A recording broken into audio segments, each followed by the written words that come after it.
መልአኩ መጥቶ መጠመቂያይቱን ሲያናውጻት ወደ መጠመቂያይቱ ውስጥ የሚጨምረኝ ሰው የለኝም እንጂ መዳንስ ፈልግ ነበር። ሰው ላይኖረን ይችላል፣ ወገን ላይኖረን ይችላል። እግዚአብሔር ካለን ግን በቂ። እግዚአብሔር ከስልጣን በላይ ነው። እግዚአብሔር ከገንዘብ በላይ ነው። እግዚአብሔር ከሰው በላይ ነው። እግዚአብሔር ከምንም ነገር በላይ። ቤተ ክርስቲያን እንኳን ዛሬ የሆነ አገልግሎት ስንፈልግ ሰው ከሌለን አገልግሎት ማግኘት አንችልም።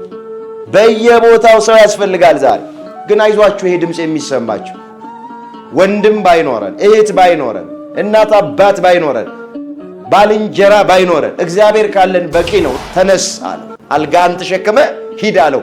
ተሸከመው የነበረውን አልጋ መጻጉዕ ተሸክሞ ወደ ቤት ሄደ። የተሸከሙንን ሰዎች እንድንሸከማቸው አምላካችን እግዚአብሔር ይርዳል። የተሸከመችንን ቤተ ክርስቲያን እንድንሸከማት፣ የተሸከመች ሀገራችንን እንድንሸከማት፣ የተሸከመች እናታችንን እንድንሸከማት፣ የተሸከመ አባታችን እንድንሸከመው፣ ወንድማችንን እህታችንን እዚህ ለመድረሳችን ምክንያት የሆኑትን ወገኖቼ እንድንሸከማቸው እኛም በተራችን መድኃኔዓለም ይርዳል። ክርስቶስ እዚህ ምድር የኖረው 33 ዓመት ከ3 ወር። ስለዚህ ይሄ ታሪክ የሚያስረዳን ምንድነው? ክርስቶስ ከድንግል ማርያም ከመወለዱ በፊት መጻጉዕ በዛች መጠመቂያ ስፍራ ላይ አልጋ ላይ ተኝቶ ነበረ። ድህነት እየተጠባበቀ ነበር ማለት። ለምንድነው የጠየቀው? ልትድን ትወዳለህን ብሎ የጠየቀው ያሉ እንደሆነ አስፈቅዶ ለማድረግ። እግዚአብሔር የነጻነት አምላክ፣ ለጥቅማችንም ቢሆን እግዚአብሔር ያስገድደን። እሳትና ውሃ በፊት አቅርቤልሃል፣ እጅህን ወደ ወደድከው ስደድ። መቼስ ሁላችንም እዚህ ለመድረስ በሕይወታችን ላይ ትልቅ አስተዋጽኦ ያደረጉ ትልቅ ውለታ የዋሉልን ሰዎች አሉ። ከመጻጉዕ የምንማረው ምንድነው ስንል ትዕግስት ያስተምረናል። 38 ዓመት በደዌ ዳኛ ባልጋ ቁራኛ ተይዞ በመጠመቂያይቱ ስፍራ ሆኖ ድህነት ይጠባበቅ ነበር። እዛ መዝሙር 144 ቁጥር 9 ላይ ልበ አምላክ ዳዊት ሲናገር ምን አለ? እግዚአብሔር ለሚታገሱት ቸር ነዋል።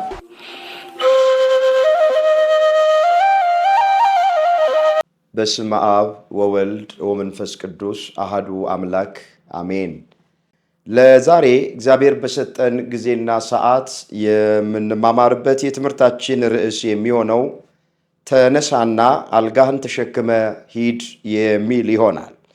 ይህንን በርዕስነት ያነሳነውን ኃይለ ቃል በመጽሐፍ ቅዱሳችን ላይ ተመዝግቦ የምናገኘው በዮሐንስ ወንጌል በምዕራፍ 5 ቁጥር 8 ላይ።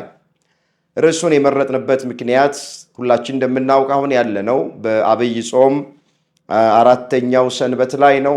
ይሄ 4ኛው ሰንበት ደግሞ እንደ ቅዱስ ያሬድ አጠራር መሰረት መጻጉዕ እየተባለ ይጠራል።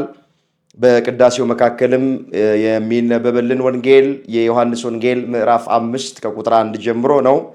በዚሁ መሰረት ዕለቱንና ወቅቱን ጊዜውን የዋጀ ትምህርት መማር እንድንችል ይህን ርዕስ ከመጽሐፍ ቅዱስ ላይ መርጠነዋል። የአባቶቻችን አምላክ እግዚአብሔር የቃሉን ደጅ ለሁላችንም ከፍቶ እንዲያስተምረን የእሱ ቅዱስ ፍቃዱ ይሁንልን።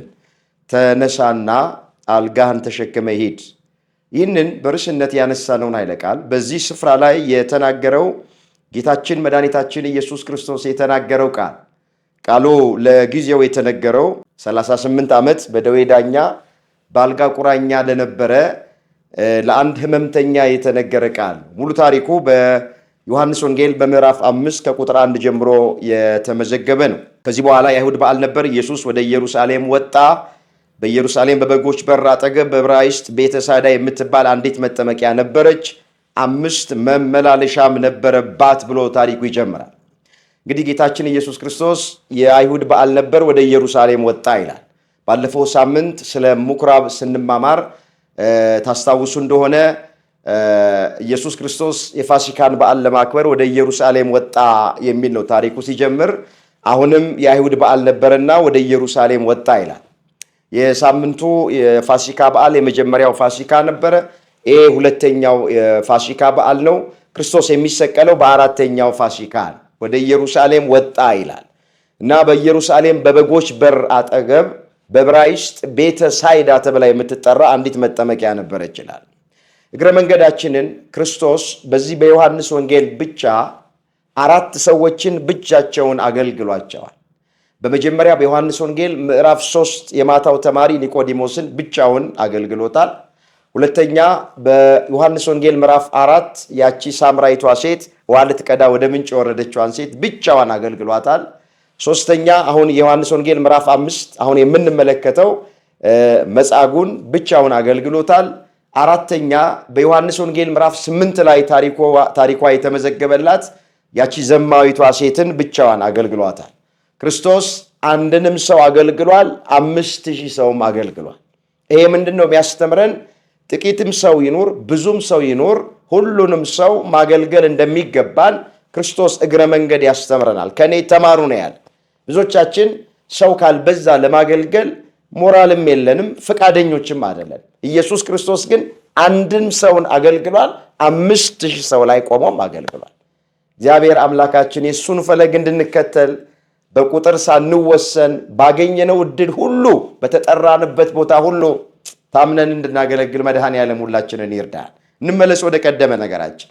በኢየሩሳሌም በበጎች በር አጠገብ በዕብራይስጥ ቤተ ሳይዳ ተብላ የምትጠራ አንዲት መጠመቂያ ነበረች። ይሄ የበጎች በር የሚለው ምንድነው ያሉ እንደሆነ በኢየሩሳሌም ብዙ በሮች አሉ። ከነዚህ በሮች መካከል አንዱ የበጎች በር ነው። በብሉይ ኪዳን ለኃጢአት ስርየት መስዋዕት ሆነው የሚቀርቡት ታውቃላችሁ በጎች ናቸው። እነዚህ ለመስዋዕት የሚሆኑ በጎች የሚገቡበት በር ማለት ፀጉራቸው ያላረረ፣ ጥፍራቸው ያልዘረዘረ፣ ቀንዳቸው ያልከረከረ የአንድ ዓመት ጠቦቶች ተመርጠው መስዋዕት ሆነው ይቀርባሉ። እነዛ በጎች የሚገቡበት በር የበጎች በር ተብሎ ይጠራል። በዚህ በበጎች በር አጠገብ በዕብራይስጥ ቋንቋ ቤተ ሳይዳ ተብላ የምትጠራ አንዲት መጠመቂያ ነበረች። በዕብራይስጥ ቤተ ሳይዳ ትባላለች። ትርጓሜው የአሳ አጥማጆች ቤት ማለት ነው ብሎ መተርጉማን አስቀምጠውታል። በግዕዙ ቤተ ሳይል ተብሎ ይጠራል። የምህረት ቤት፣ የይቅርታ ቤት ማለት ነው። 5 መመላለሻዎች ነበሩባት ይላል። በ5ቱ መመላለሻዎች የተለያዩ ድውያን ተኝተው ፈውስን፣ ድህነትን ይጠባበቁ ነበር ይላል። የጌታ መልአክ አንዳንድ ጊዜ ከሰማይ ይወርዳል፣ መጠመቂያይቱን ያናውጻታል፣ ይባርካታል።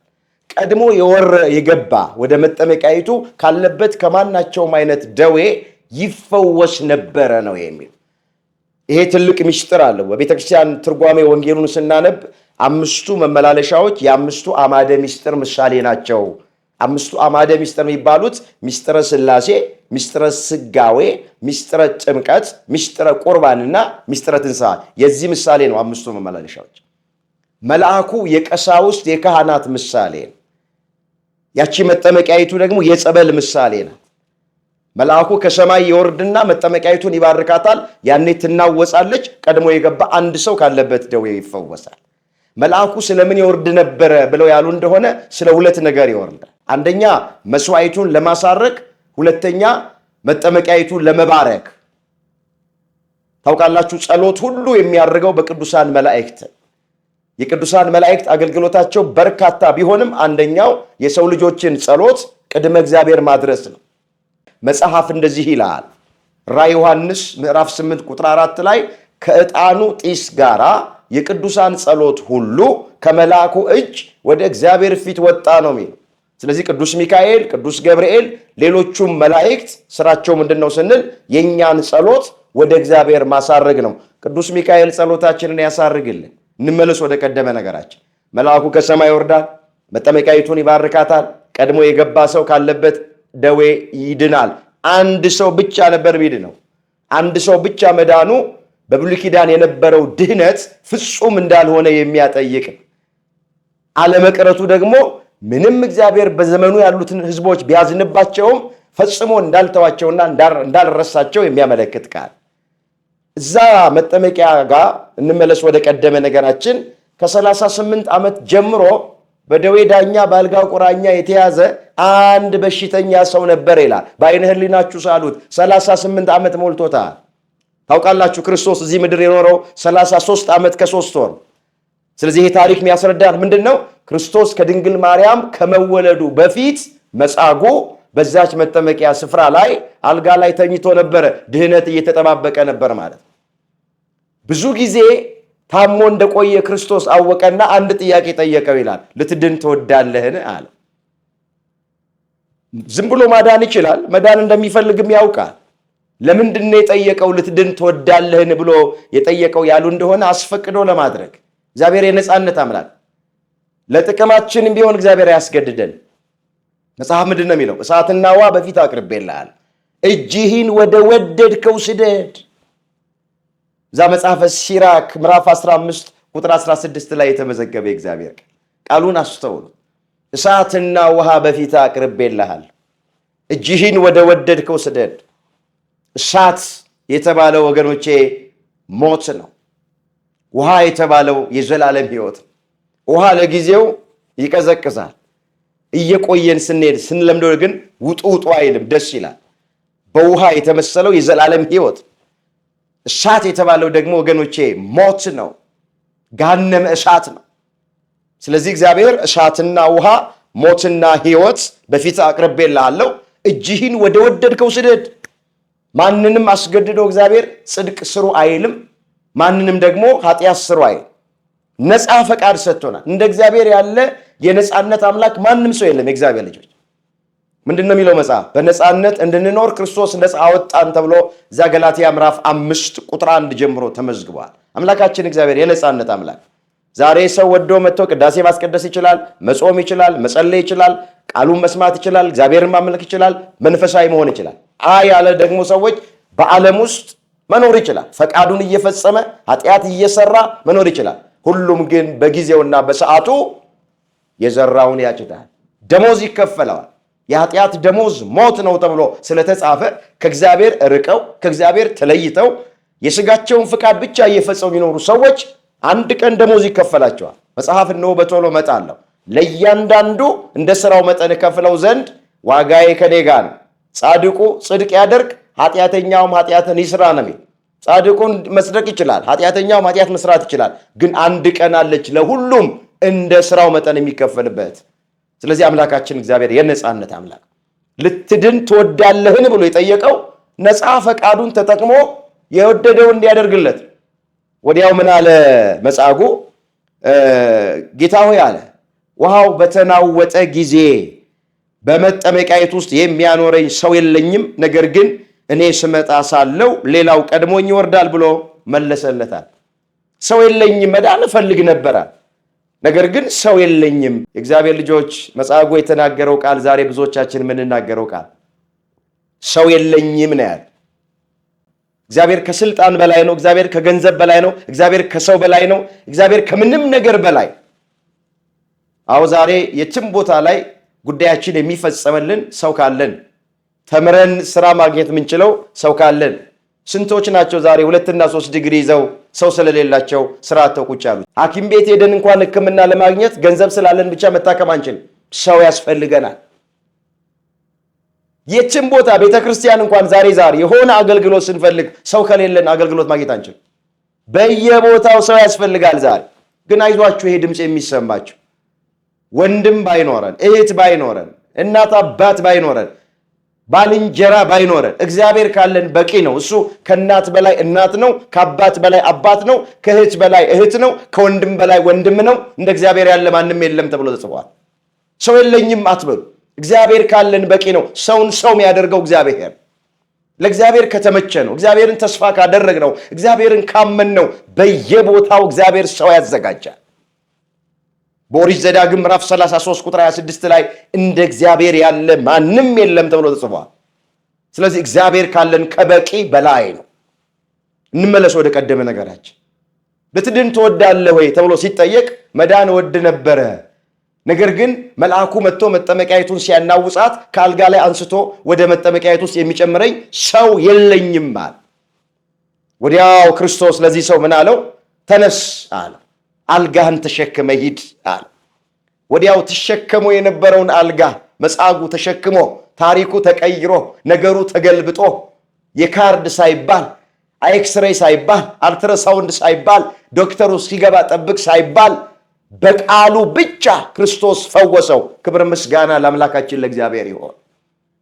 ምንም ዋጋ ሳይጠየቅ ምንም ዋጋ ሳይከፍል በነፃ በቃሉ የኛ አምላክ ይህንን 38 ዓመት በደዌ ዳኛ በአልጋ ቁራኛ የተያዘውን ሰው ፈወሰው ይላል። አልጋህን ተሸክመ ሄደ ብሎ አለው። ተሸከመው የነበረውን አልጋ መጻጉዕ ተሸክሞ ወገቡ ቀንቶ ቁርጭምጭሚቱ ጸንቶ ድጋፍ ሳይፈልግ ጥግ ሳይፈልግ አገግም ሳይባል ያለ ዋጋ በነፃ ድኖ ወደ ቤቱ ሄደ። እግዚአብሔር ስሙ የተመሰገነ ይሁን። ይሄ ታሪክ ምንድነው ያመለክተን? ሚስጥሩ ምንድነው ስንል መጻጉዕ ጸበሏን አይኗን እያየህ ከዛሬ ነገ ጸበል ውስጥ ገብቼ እድናለሁ ብሎ ነበር የሚጠበቀው። ክርስቶስ ባልጠበቀበት መንገድ መጻጉዕን አዳነው። በእኛም ሕይወት እንደዚህ ነው። በጠበቅነው መንገድ እግዚአብሔር ስራ ይሰራል። በጠበቅናቸው ሰዎች በኩል እግዚአብሔር ለኛ ድንቅ አያደርግም። ባልጠበቅነው መንገድ ስራ ይሰራል። መጻጉዕ ጸበል ተጠምቄ እድናለሁ ብሎ ሲያስብ በቃሉ ብቻ አዳነው። አምላካችን እግዚአብሔር በጸበልም ያለ ጸበልም ማዳን ይችላል። ስሙ የተመሰገነ ይሁን። ይሄ ታሪክ የሚያሳየን ይሄ ነው። በጸበልም ያለ ጸበልም የኛ አምላክ ማዳን ይችላል። አንዳንድ ከኛ ቤተ እምነት ውጭ ያሉ ሰዎች ይሄን ታሪክ በማንሳት ጸበል ቢያስፈልግ ኖሮ ይህንን ህመምተኛ ሰው ጸበል ውስጥ ገብተህ ተጠምቀህ ዳን ይለው ነበር ክርስቶስ። ጸበል እንደማያስፈልግ ለማመልከት አልጋህን ተሸክመህ ሄድ ብሎ በቃሉ ፈውሶታል ብለው የሚናገሩ ሰዎች አሉ። ስህተት ነው ይሄ። እዚሁ የዮሐንስ ወንጌል ምዕራፍ 9 ቁጥር 1 ጀምሮ ስታነቡ ያ ከእናቱ ማህፀን ሲወጣ አይነ ስውር ሆኖ የወጣው በጸበል እኮ ነው ያዳን። በጭቃ በምራቁ ለወሰና አይኖቹ ላይ ግንባሩ ላይ የአይኑ ምልክቶች ሰራለት ይላል። ወዲያው ሂድና በሰሊሆም መጠመቂያ ተጠመቅ አሉ አይደል የሚለው። ሄዶ ተጠመቀ። ሲመጣ እያየ መጣ። ታጠበ በጸበሉ። ሲመጣ እያየ መጣ ነው የሚለው ታሪክ። በዚህ ክፍል ውስጥ በዮሐንስ ወንጌል ምዕራፍ 5 ላይ ክርስቶስ በቃሉ እንደሚፈውስ እንደሚያድን አሳየ። እዚሁ ዮሐንስ ወንጌል ምዕራፍ 9 ቁጥር 1 ጀምሮ ደግሞ ያንን አይነ ስውር በእጁ ዳሶ ማዳን እየቻለ በቃሉ እንደ መጻጉዕ መፈወስ እየቻለ ሂድና በሰሊሆም መታጠቢያ ታጥበህ ና አለው። ታጥቦ ሲመጣ ተጠምቆ ሲመጣ ተፈወሰ፣ አይኑ በራለት ይላል። ስለዚህ እኛ አምላክ በጸበልም ማዳን ይችላል፣ ያለ ጸበልም ማዳን ይችላል። በጸበል ፈውስ እንዳለ በዛ በሁለተኛ ነገሥት ምዕራፍ 5 ቁጥር 1 ጀምሮ የተመዘገበው የንዕማን ታሪክ በቂ ማስረጃችን። ከራስ ፀጉሩ እስከ እግር ጥፍሩ ድረስ በለምጽ የተመታ ሰው ነበረ። ወደ ነቢዩ ወደ ኤልሳ ዘንድ መጣ። ታሪኩ ሰፊ ነው። ኤልሳ አየውና ሄደህ በዮርዳኖስ ወንዝ 7 ጊዜ ብቅ ጥልቅ በላል። ምንድን ነበር ንዕማን ያለ? እኔ እኮ በእጅ ዳሰ ወይም እፍ ብለህ የምትፈውሰኝ መስሎኝ ነው ከሩቅ የመጣሁት። እንዴ ለውሃማ አባናና ፋርፋ የሚባሉ ትላልቅ ወንዞች በአገሬ በሶሪያ አሉ። በእነሱ ተጠምቄ አልድንም እንዲህ አለ። በሰረገላ ተቀምጦ ወደ ሀገሩ ሊመለስ ጉዞ ጀመር ይላል። ሎሌዎቹ ምንድን ያሉት? ጌታችን ሆይ ያሉት፣ ነቢዩ ከባድ ነገር እንኳን ቢያዝህ ለመዳን መፈጸም አለብህ። ያዘዘ ታጠብና ንጹሑን ያለ ለምን ያለህን አትፈጽምም አሉት። እንደገና ከሰረገላው ላይ ወረደ። በዮርዳኖስ ወንዝ ውስጥ 7 ጊዜ ብቅ ጥልቅ አለ። ልክ በሰባተኛው ከለምጹ ነጻ ይላል። ስለዚህ እግዚአብሔር በጸበልም ይፈውሳል፣ ያለ ጸበልም ይፈውሳል። በኪኒንም ይፈውሳል፣ ያለ ኪኒንም ይፈውሳል። በመርፌም ይፈውሳል፣ ያለ መርፌም መፈወስ ይችላል። በሁሉም መንገድ እግዚአብሔር ስራ መስራት ይችላል። ዛሬ በጸበል ስንቱ ወገኖቻችን እየተፈወሱ ነው ያሉት። ለሐኪም ያልተቻለ ከሐኪሞች አቅም በላይ ይሆን ያንተ ነገር አበቃ፣ ያንቺ ነገር አበቃ፣ የሚሞቱበትን ቀን ጠብቁ የተባሉ ሰዎች ወገኖቼ ጸበል ተጠምቀው መድኃኒት የለውም ከተባለ በሽታ ስንት እህቶቻችንና ወንድሞቻችን ነው የተፈወሱት። ስለዚህ እግዚአብሔር በአንድም በሌላም መንገድ ስራ ይሰራል፣ ያድናል፣ ይፈውሳል። እንመለስ። መጻጉዕንም በቃሉ ፈወሰው። ተነስ አለው። አልጋን ተሸክመ ሂድ አለው። ትሸከመው የነበረውን አልጋ መጻጉዕ ተሸክሞ ወደ ቤት ሄደ። የተሸከሙንን ሰዎች እንድንሸከማቸው አምላካችን እግዚአብሔር ይርዳል።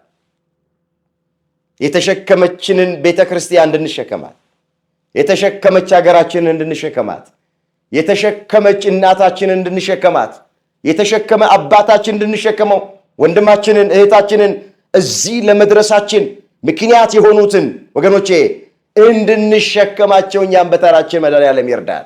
መቼስ ሁላችንም እዚህ ለመድረስ በሕይወታችን ላይ ትልቅ አስተዋጽኦ ያደረጉ ትልቅ ውለታ የዋሉልን ሰዎች አሉ።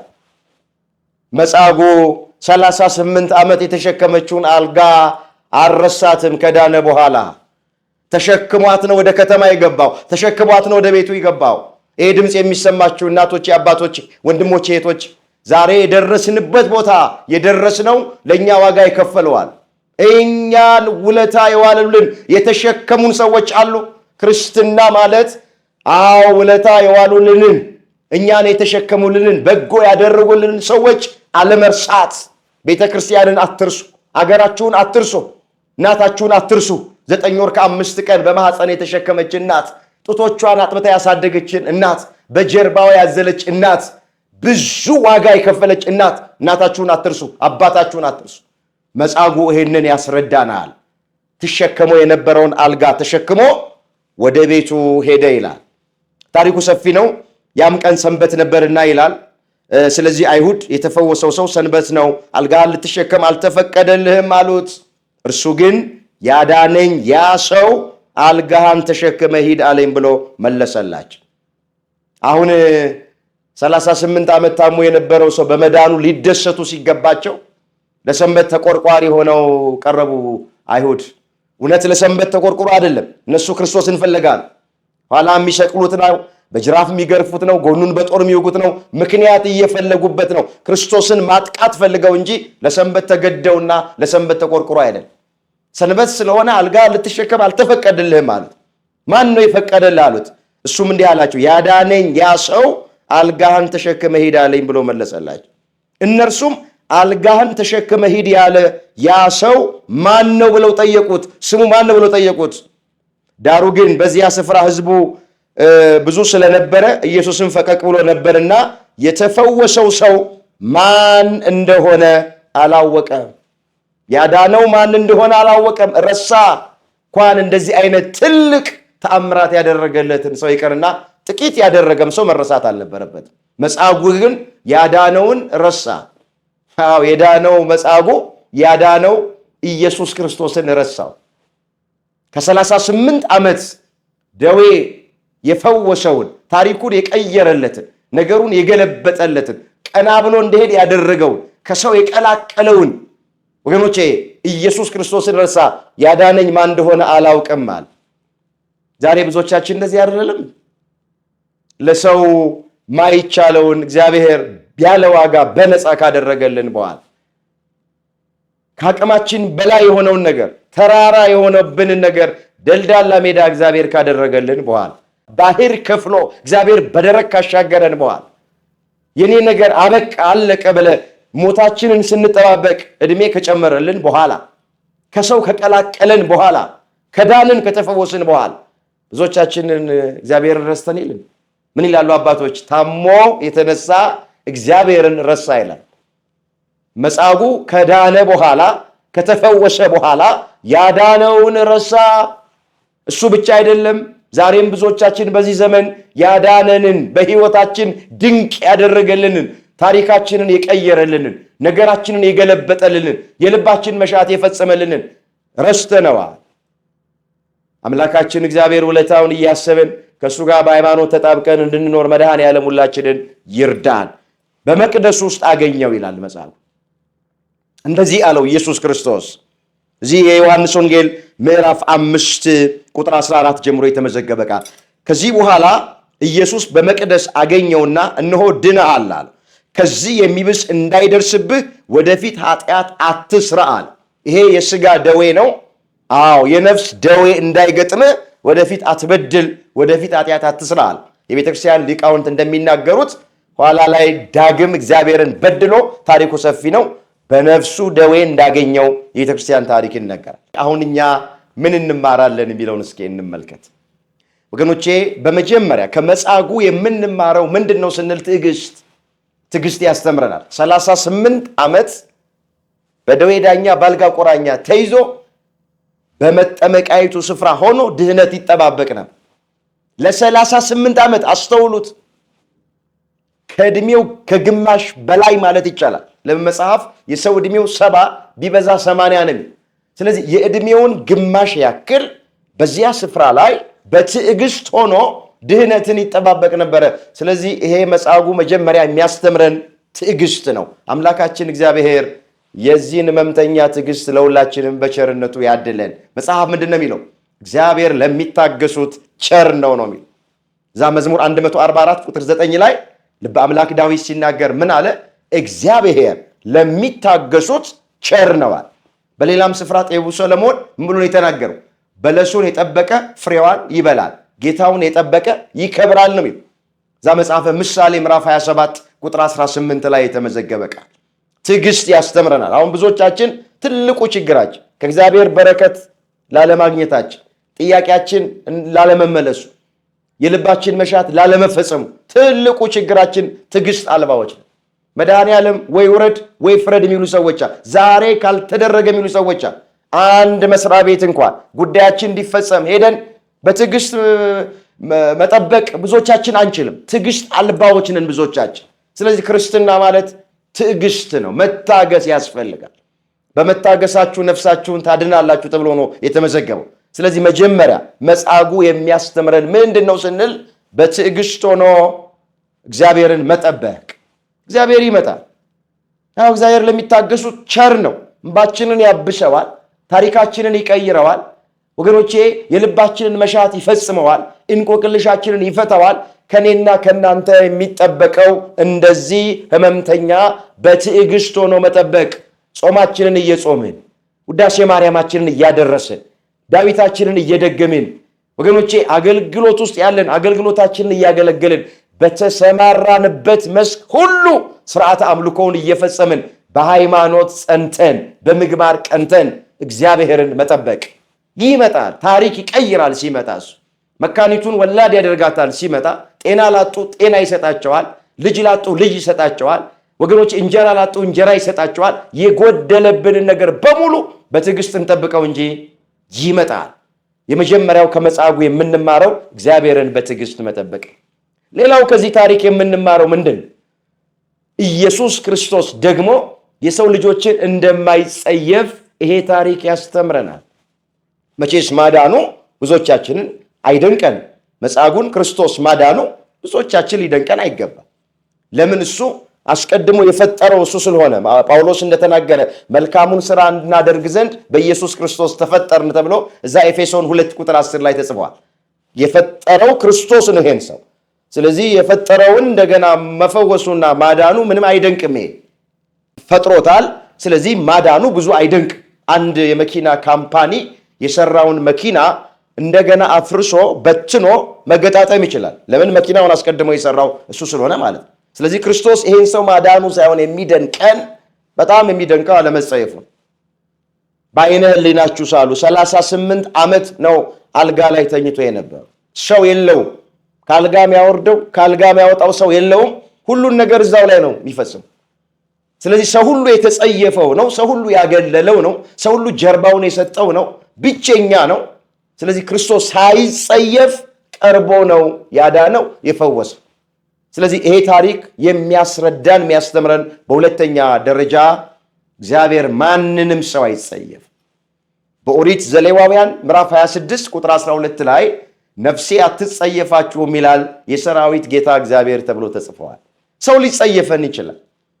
ወገኖቼ፣ ወንድሞቻችን፣ እህቶቻችን፣ ጓደኞቻችን በከተማ ውስጥ በዓለም ውስጥ የሚያውቁን ቤተ ክርስቲያን ስንመጣ ቅዳሴ ለማስቀደስ ጉባኤ ለመካፈል ለተለያየ ነገር ወደ ቤቱ ስንመጣ ሰዎች እያዩ ጣታቸውን ሊቀስሩብን ይችላል፣ ሊፈርዱብን ይችላል፣ ሊጸየፉን ይችላሉ ሰዎች። እግዚአብሔር ግን ማንንም ሰው አይጸየፍ። ለዚህ ምስክራችን ይሄ ታሪክ አስረጂ ነው። ሳይጸየፈው ቀርቦ ከህመሙ ከደዌው ገላገለው። ተነሳና አልጋህን ተሸክመ ሂድ አለው ይላል። እንግዲህ ሳምንት ቅድም በመግቢያችን ላይ እንደተናገርን ስለ ክርስቶስ መለኮታዊ ማዳኑ በስፋት የሚነገርበት ተአምር ነው። ታሪኩን ብቻ መተረክ አይደለም። ዛሬም ምናልባት በተለያየ አይነት ደዌ በተለያየ አይነት ህመም የተያዝን ሰዎች የኛም አምላክ ነው ክርስቶስ። 12 ዓመት ደም ይፈሳት የነበረችውን ሴት የደሟን ምንጭ ቀጥ እንዳደረገላት፣ 18 ዓመት ግንባሯ ከጉልበቷ ጋር የተጠበቀባት ያቺ የድካም መንፈስ የነበረባትን ሴት በሉቃስ ወንጌል ላይ ታሪኳ የተመዘገበ፣ ታሪኳን እንደቀየረ እንደፈወሳት፣ አንቺ ሴት ከድካምሽ ተፈተሻል እንዳላት፣ መጻጉዕን እንዳዳነው እንደፈወሰው፣ የታመሙትን ማዳን ብቻ ሳይሆን የሞቱትን ሁሉ የኛ አምላክ ከሞት እንዳስነሳቸው ዛሬም እኛን ማዳን ይቻለዋል፣ መፈወስ ይቻለዋል። እኛ ብቻ በእምነት ወደሱ እንቅረብ። መጽሐፍ እኔ ፈዋሽ እግዚአብሔር ነኝ ተብሎ ተጽፏል። በኦሪት ዘጸአት ምዕራፍ 15 ቁጥር 26 ላይ የተመዘገበ ቃል እኔ ፈዋሽ እግዚአብሔር ነኝ ይላል። ወገኖቼ ኪኒኑ ምክንያት፣ መርፌው ምክንያት፣ ዶክተሩ ምክንያት፣ ጸበሉ ምክንያት፣ ሌሎቹ ነገሮች ሁሉ ምክንያቶች ናቸው። ማዳን እግዚአብሔር ነው። መዝሙር 3 ቁጥር 8 ላይ ማዳን እግዚአብሔር ነው ተብሎ ተጽፏል።